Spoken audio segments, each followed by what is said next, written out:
De nada adianta discurso bonito, de nada adianta ótima ideia de jogo sem que o resultado venha. Tem sido assim a carreira do Roger Machado nos últimos anos. Vamos falar disso agora aqui no canal. Antes, peço que você se inscreva, ative o sininho das notificações e se você curtiu o vídeo, se você concordar com a minha análise da questão Roger Machado, Bahia, deixa o seu like aí também no final, tá bom? Que é muito importante. Vamos lá. Perder para o Ceará, o Bahia perdeu a final da Copa do Nordeste para o Ceará, um clube que já era campeão do Nordeste, lutava pelo bicampeonato, é um clube da Série A do Campeonato Brasileiro, é uma camisa importante da região. Então, pô, foi vexame? Claro que não. Perdeu da maneira que perdeu, com 4-1 no agregado, sem nenhuma possibilidade de reação nos 180 minutos. Ok, isso nós vamos discutir, né? Os detalhes da derrota. Mas, esportivamente falando, né, você olha para as duas instituições e você fala, poxa, o Bahia perdeu para uma instituição forte que é o Ceará Sporting Clube. Então, desse ponto de vista, acho que não há discussão. Agora a gente tem que discutir os detalhes da derrota. Vou falar muito aqui do lado tricolor, porque eu quero pegar como personagem o Roger Machado. Eu quero ir além do trabalho do Roger no Bahia e fazer uma análise global do que tem sido a carreira do Roger e de como treinadores com métodos parecidos com o do Roger contam com uma benevolência que alguns não contam, que um Guto Ferreira, por exemplo, nunca contou na carreira. Mas eu vou chegar lá. Eu primeiro queria falar um pouquinho da direção do Bahia, que parece uma direção que não transmite inconformismo com fracassos. Eu não tenho nenhuma dúvida de que o trabalho do Guilherme Belintani na organização do clube, na organização das finanças do clube, no fortalecimento da marca, esse trabalho ele é muito bem sucedido na defesa pública dos interesses do Bahia, é o presidente muito aguerrido ao lutar por aquilo que entende ser direito do seu clube. Então acho que esse trabalho do Belintani ele é louvável, ele é elogiado e ele serve até de modelo. Agora, tratando especificamente do futebol, da ausência de resultados no futebol, existe um sinal amarelo aí, que não é só a ausência dos resultados, porque você começar um bom trabalho de sanear as finanças do clube, de reorganizar, reestruturar, isso não significa que de forma imediata todas as conquistas virão, o Bahia vai conquistar o mundo amanhã. Não é assim, são trabalhos de médio, longo prazo. Agora, o que é de efeito imediato, o que é constatado de maneira instantânea e deixa o torcedor do Bahia muito irritado, é que há um conformismo.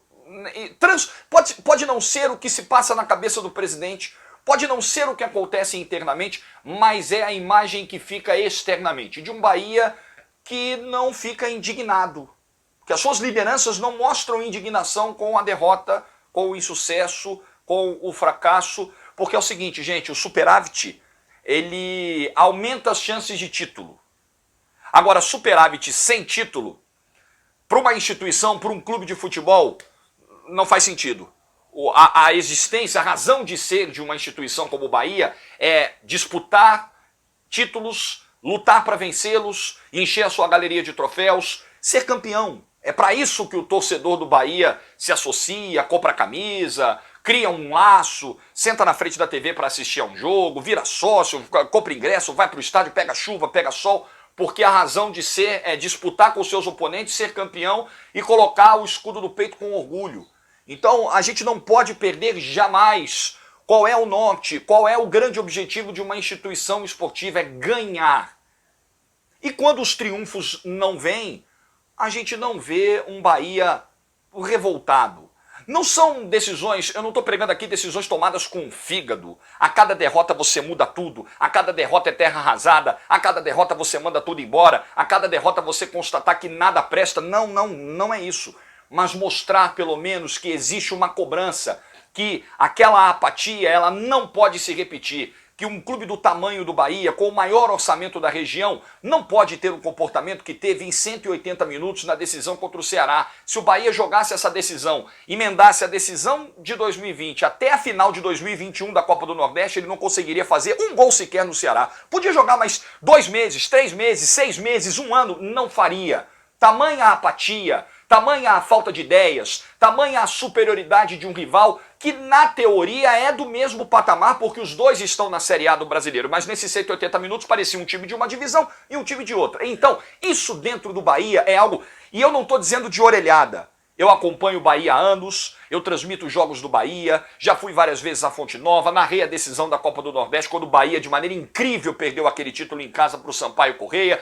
Vi jogos e narrei jogos do Bahia do Brasileiro de 2019, naquele segundo turno horroroso, aquele jogo com o Ceará em Pituaçu, contra esse mesmo Ceará, quando o Bahia tinha uma chance de decolar G6, pensando em Libertadores, e perde da maneira que perdeu na última bola do jogo do Luiz Otávio. Então essa apatia no Bahia, esse hábito de derrotas e de insucessos, ele é frequente. E não tem sido só na gestão do Roger. Por isso que eu estou subindo um pouquinho o degrau, porque isso aconteceu lá atrás. Não foi com o Roger que o Bahia perdeu a Copa do Nordeste em 2018. Era o Anderson que tinha chegado, o Guto tinha acabado de sair, uma confusão danada. Se você pegar os últimos anos, só no 7-3, no fatídico 7-3, que a gente viu alguma demonstração de incômodo profundo das lideranças do clube com o que vem acontecendo. De lá para cá, as demonstrações externas sobre isso são muito pequenas, não são suficientes para convencer o torcedor.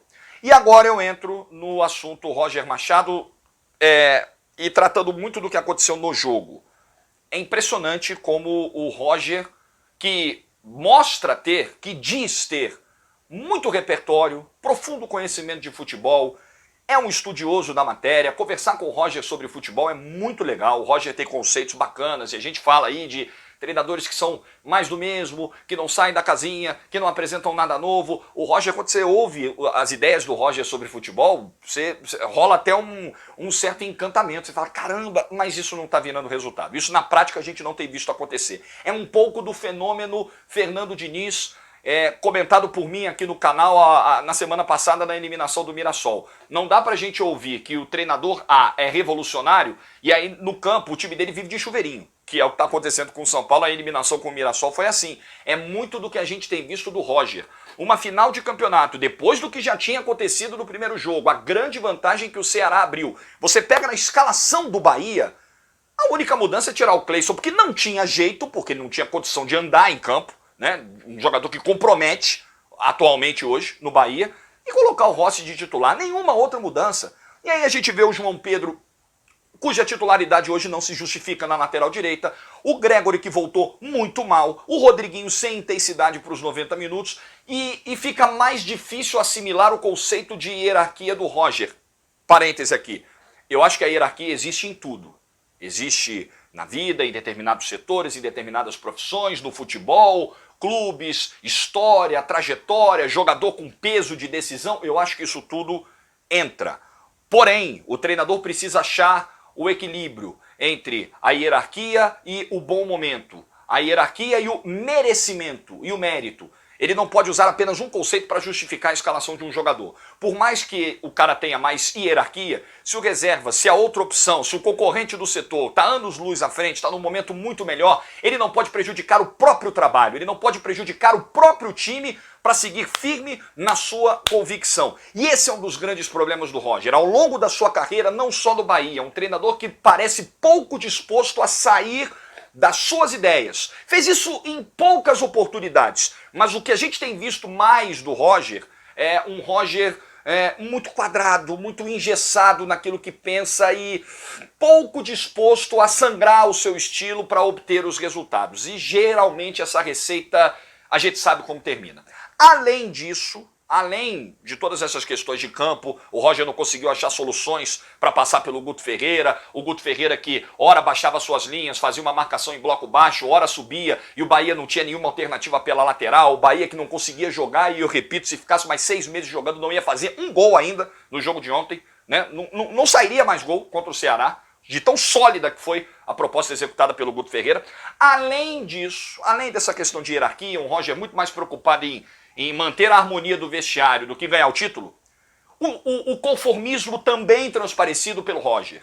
Parece que nesse quesito sintonia existe entre Roger e diretoria. É o Roger que dá uma entrevista após perder o título como perdeu, dentro de casa, assim, dentro da sua cidade, né, com todos os problemas aí da pandemia, não jogando na Fonte Nova, mas jogando em Salvador, perdendo aquele que era o principal título do semestre, o semestre que acabou emendando no outro, mas o Bahia vem jogando com um time de transição no estadual, então o foco era a Copa do Nordeste. E o Bahia, depois de 2 apresentações, como teve contra o Ceará, depois de já acontecer o que aconteceu com o Botafogo, né, no outro mata-mata, mas enfim, nem entrando nesse mérito. O Bahia termina a Copa do Nordeste dessa maneira e o Roger dá a entrevista como se fosse após um jogo de segunda rodada do Baiano.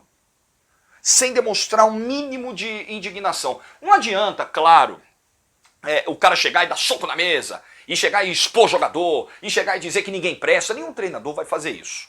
Mas ele precisa passar o mínimo de sensação de que ele tá pé da vida com aquilo que aconteceu. Como tá o torcedor? Porque, gente, vamos lá.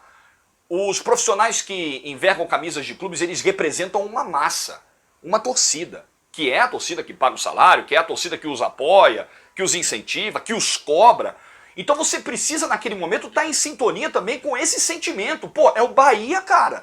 É o maior investimento do Nordeste, acabou de perder o campeonato, tem que estar todo mundo puto da vida. E não tava. Como não estava no fim do Brasileiro do ano passado, naquela sequência lamentável do segundo turno do Brasileiro, na derrota para o Sampaio Corrêa em 2018, quando não era o Roger, e na eliminação vexatória desse ano da Copa do Brasil para o River.